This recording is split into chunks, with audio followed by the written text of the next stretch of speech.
할렐루야. 오늘도 이렇게 예배의 자리로 나오신 성도님들을 주님의 이름으로 축복합니다. 오늘은 이사야 43장 1절에서 7절까지 말씀을 통해 너는 내 것이라, 너는 내 것이라 라는 제목으로 함께 말씀을 나누도록 하겠습니다. 시대를 갈수록 발전하는 과학과 기술은 우리를 그 전과는 다른 차원의 세계로 인도하였다고 할 수 있습니다. 증기기관의 발명은 대부분의 노동에서 인류를 대체하였고 사람과는 비교할 수 없는 어마어마한 효율을 보여주면서 산업혁명의 기초가 되었습니다. 페니실린의 발명은 대부분의 감염성 질병에 대항할 수 있는 길을 제시하였고 인류에게 질병의 완전 정복이라는 꿈을 꾸게 하였습니다. 또한 질소 정제 방법으로 만들어진 인공비료는 공기에서 빵을 뽑아낸다는 칭호를 받으면서 지구라는 이 한정된 공간 안에서 폭발적으로 늘어나는 인구 증가를 감당할 수 있게 하였습니다. 하지만 이런 과학과 기술의 발전들은 우리에게 꼭 좋은 영향만을 가지고 온 것은 아니었습니다. 증기기관의 발명으로 많은 사람들이 일자리를 잃게 되었습니다. 과학과 기술의 발전은 점점 더 싸고 효율적인 일처리 방식을 찾게 되었으며 오늘날에 이르러서는 대부분의 직업에서 사람들을 대체하는 것을 발견할 수 있습니다. 페니실린은 인류에게 있어서 떼놓을 수 없는 것이 되었지만 이미 많은 세균들이 항생제의 내성을 갖춰가고 있으며 그 속도가 점점 빨라져서 항생제를 개발하는 속도가 이 세균이 내성을 갖춰가는 속도를 따라가지 못하고 있는 실정이라고 합니다. 인공비료는 폭발적인 농작물의 성장을 바탕으로 80억 인구라는 엄청난 결과를 일구어냈지만 무분별한 인공비료의 사용은 환경을 파괴하고 있으며 급속한 인구의 증가로 인한 많은 부작용들을 야기하게 되었습니다. 무엇보다 급속한 발전은 그 전쟁을 통해서 폐해를 드러냈습니다. 본격적으로 화기와 대량 살상 무기들이 등장하였습니다. 1차 세계대전은 그 전쟁이 발발하기 이전 100년 동안 전쟁으로 인해 사망한 숫자보다 훨씬 더 많은 수의 사망자를 발생하였습니다. 2차 세계대전은 그러한 1차 세계대전과도 비교할 수 없는 거의 10배에 달하는 사망자를 발생시켰습니다. 그리고 인류에게 핵무기라는 공포를 남긴 채 종결되었습니다. 그래서 프랑스의 작가였던 알베르 카미는 이런 말을 남겼다고 합니다. 17세기는 수학의 시대이고 18세기는 자연과학의 시대이고 19세기는 생물학의 시대였다. 그리고 지금 우리가 살고 있는 20세기는 두려움의 시대이다. 많은 역사학자들은 20세기를 가장 폭력적이며 끔찍하고 잔인한 세기였다고 저술합니다. 그리고 20세기의 역사라는 책을 저술한 마이클 하워드 교수는 20세기 인류는 가장 강한 자들과 가장 무자비한 자들만이 살아남는 그런 미래가 도래할 것이라는 두려움을 심어주었다고 합니다. 그리고 이러한 두려움은 21세기에도 계속해서 지속될 것이라고 말합니다. 그 말대로 우리는 지금 불확실성과 두려움의 시대를 살아가고 있습니다. 과학이 발전하고 철학이 발전하고 있는데 우리가 확신할 수 있는 것은 점점 더 줄어가고 있습니다. 그전에는 맞다고 생각했던 것들이 이제는 아니다. 그전에는 진리였던 것들이 이제는 진리가 없다. 그렇게 외치고 있습니다. 가장 기본적인 욕구조차도 포기를 강요당하고 있고 불투명한 미래 속에서 우리는 희망을 포기하고 있습니다. 그것이 오늘날 우리 인류가 맞이하고 있는 시대라고 할 수 있겠습니다. 날이 갈수록 최고치를 달성하는 자살률, 급속도로 증가하는 우울증 환자, 결혼, 출산, 그리고 집을 포기한 3포 세대를 넘어서 인간관계와 결혼, 출산, 집, 그리고 인간관계, 꿈과 희망까지 포기한 칠포 세대, 그리고 더 나아가서 이제는 외모와 건강까지도 포기한 구포 세대까지 나왔다고 합니다. 우리나라의 어디를 살펴보아도 더 나아질 수 있을 거라는 생각이 들지 않습니다. 세계 어느 곳을 살펴보아도 희망이 없습니다. 그야말로 불확실한 미래와 하루하루 힘겹게 살아가는 그러한 현실은 두려움이 가득한 시대라 칭하기에 부족함이 없어 보입니다. 오늘 말씀은 이처럼 절망과 두려움 가운데 있는, 오늘날 우리보다 더한 두려움과 절망 가운데 있는 이스라엘 백성들을 향한 하나님의 메시지를 전하고 있습니다. 오늘 말씀의 대상은 하나님의 심판을 받은 백성들입니다. 이스라엘 백성들은 굳게 믿고 있던 그 예루살렘 성이 함락되면서 나라를 잃었습니다. 그들은 하나님의 백성으로서의 의무를 저버렸지만 그럼에도 그들이 하나님의 백성이라는 믿음, 시온은 절대 망하지 않는다는 그 잘못된 믿음, 그들이 잠시 고난은 겪을지언정 절대 망하지 않을 거라는 그 확신은 깨지게 되었고, 하나님은 그런 그들을 심판하셨습니다. 하나님의 백성이라 칭하던, 우리는 하나님의 백성이다, 우리는 절대 망하지 않을 것이다, 그렇게 말하던 이스라엘이 그 하나님으로부터 심판을 받았을 때 그들이 받은 충격이 얼마나 컸겠습니까? 마치 하나님으로부터 버려졌다고 느꼈을 것이고, 이는 부모에게 버림받은 것과 같은, 아니 그보다 더 큰 충격을 그들에게 선사했을 것입니다. 전쟁에서 패하여 나라를 잃은 자들의 말로가 어떠합니까? 우리나라도 일본에게 패하여 나라를 잃었다가 되찾은 것이 채 100년이 되지 않았습니다. 그때 우리가 받았던 수모가 어떠합니까? 여자들은 끌려가서 위안부로 고통받았고, 남자들은 끌려가서 전쟁터의 총알바지로 사용되었습니다. 포로들은 고향을 떠나 여기저기 먼 나라로 흩어지게 되었고, 우리나라가 가지고 있던 많은 유산들이 파괴되었고, 일본은 끝끝내 우리를 일본화시키려고 하였습니다. 이처럼 이스라엘도 남자들은 죽고 여자들은 희롱당하였으며, 그들이 가장 자랑스럽게 생각했던 솔로몬 성전은 완전히 파괴되었습니다. 그리고 그러한 상황 가운데서 많은 포로들은 바벨론으로 끌려가게 되었고, 거기에서 70여 년에 걸친 포로 생활을 하며 고통받게 됩니다.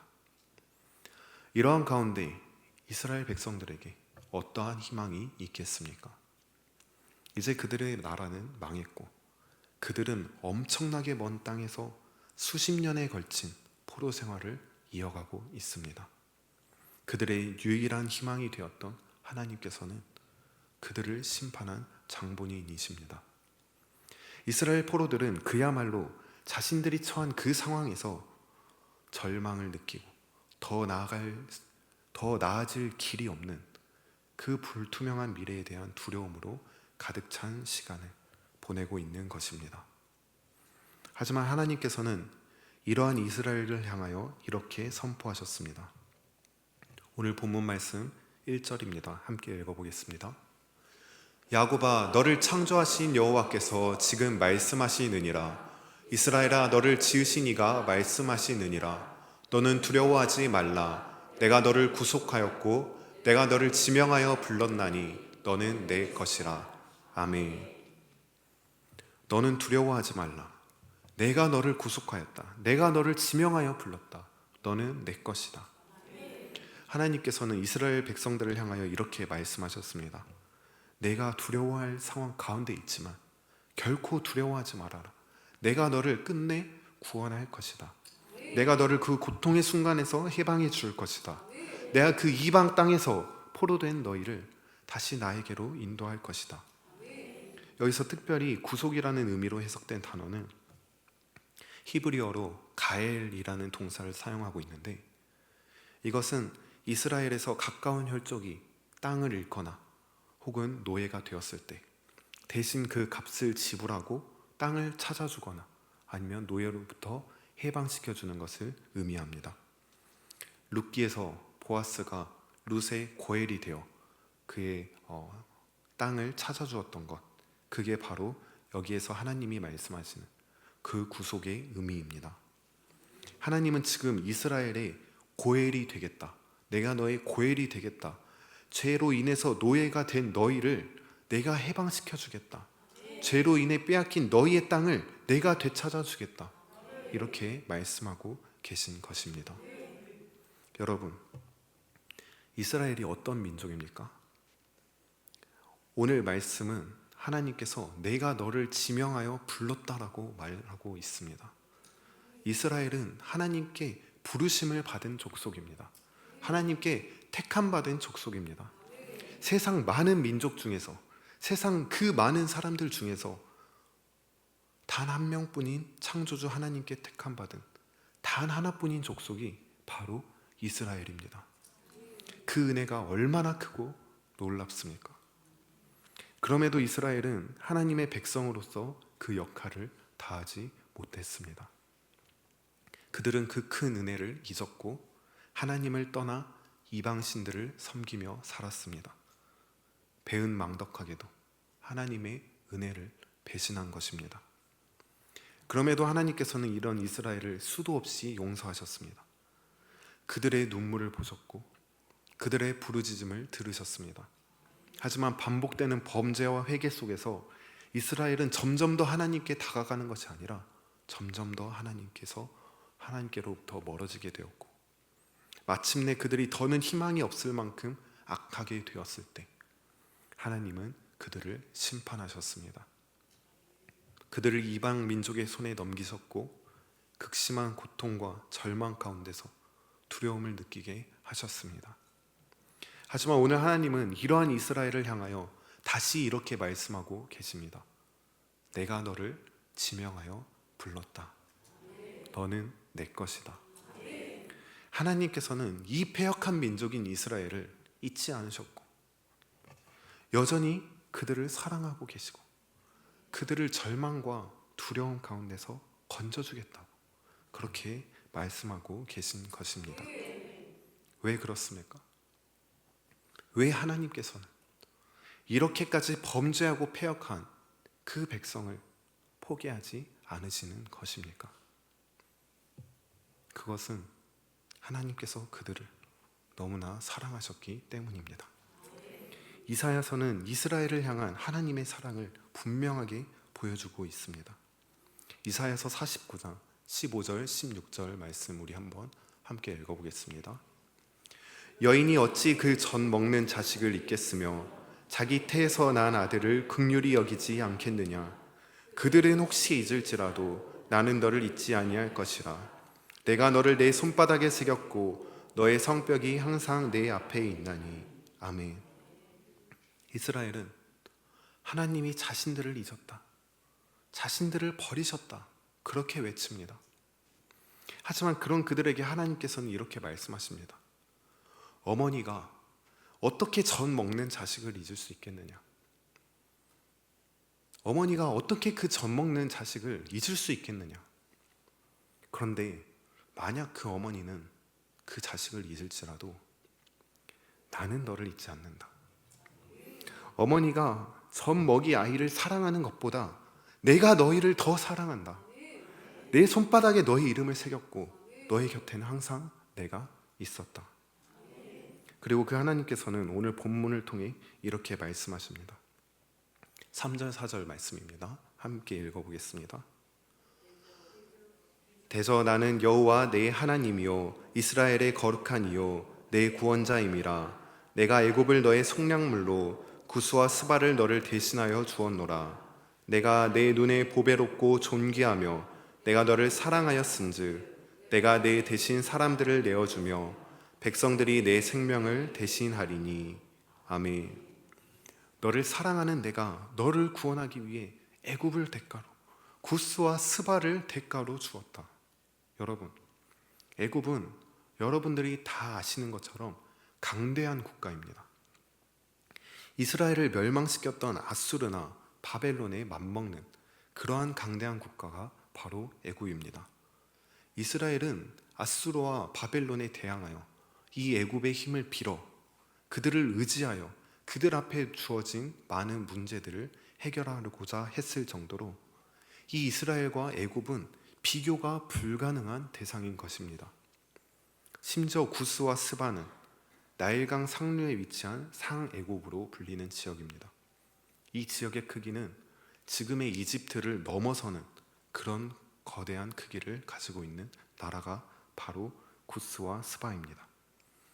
그러니까 하나님께서는 지금 이 작고 보잘것없는 이스라엘을 위하여, 심지어 그 땅도 잃고 포로 신세가 된 그들을 위하여 하나님께서는 애굽도 그리고 더 큰 나라와 다른 사람들까지도 너희를 위한 속량물로 내어주시겠다, 이렇게 말씀하고 계신 것입니다. 그리고 이 하나님께서는 이스라엘과 같이 보잘것없는 우리를 위해서 애굽보다도 온 천하보다도 더 가치 있는 속량물을 내어주셨습니다. 죄인된 우리를 위해, 창조된 목적을 잃은 실패작인 우리를 위해서 하나님께서는 그 아들 예수 그리스도를 속량물로 내어주셨습니다. 이 예수 그리스도가 누구이십니까?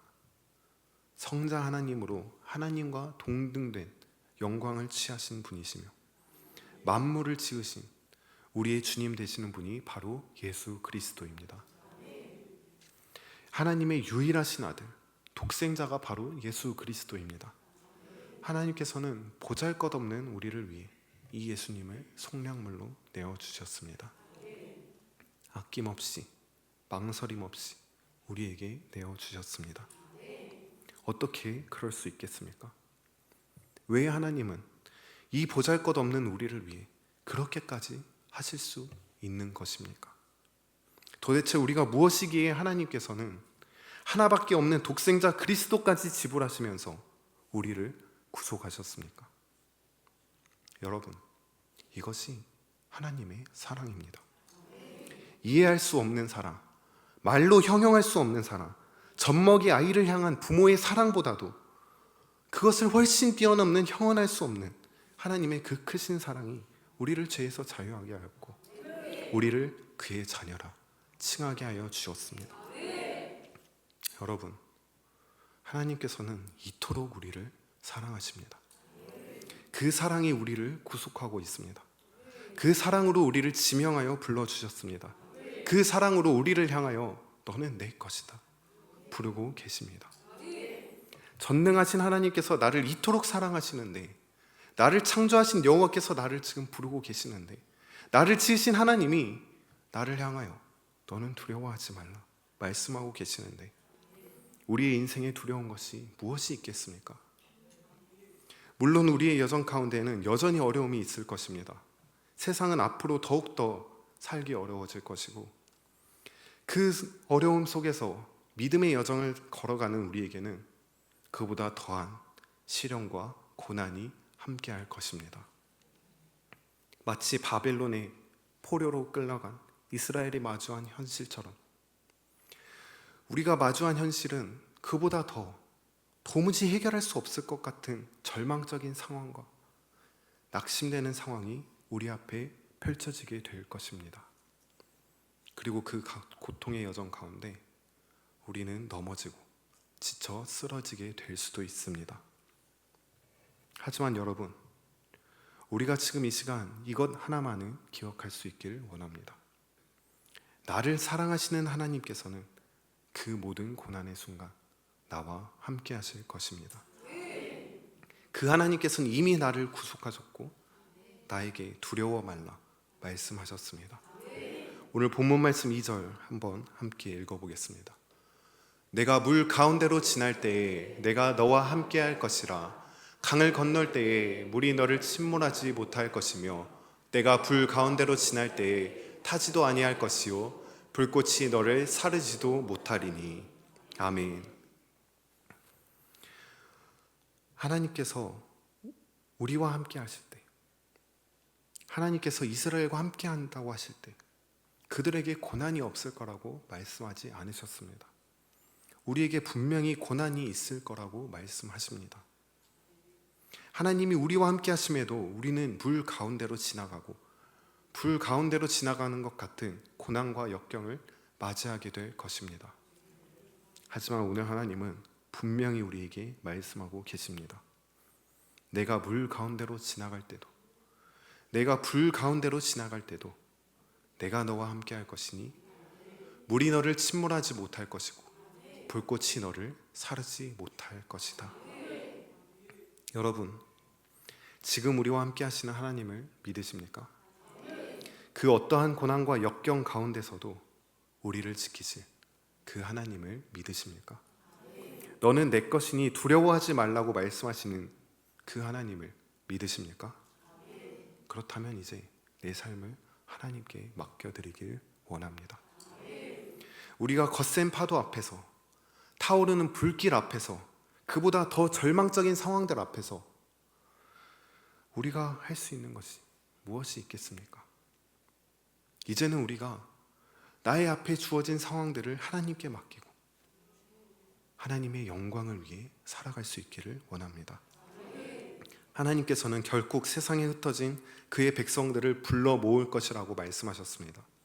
그런데 그 백성이 누구인가를 살펴보니 내 영광을 위해 창조한 자, 내 영광을 위해 창조한 자라고 말씀하고 계십니다. 7절 말씀 우리 한번 함께 살펴보겠습니다. 내 이름으로 불려지는 모든 자, 곧 내가 내 영광을 위하여 창조한 자를 오게 하라. 그를 내가 지었고 그를 내가 만들었느니라. 아멘.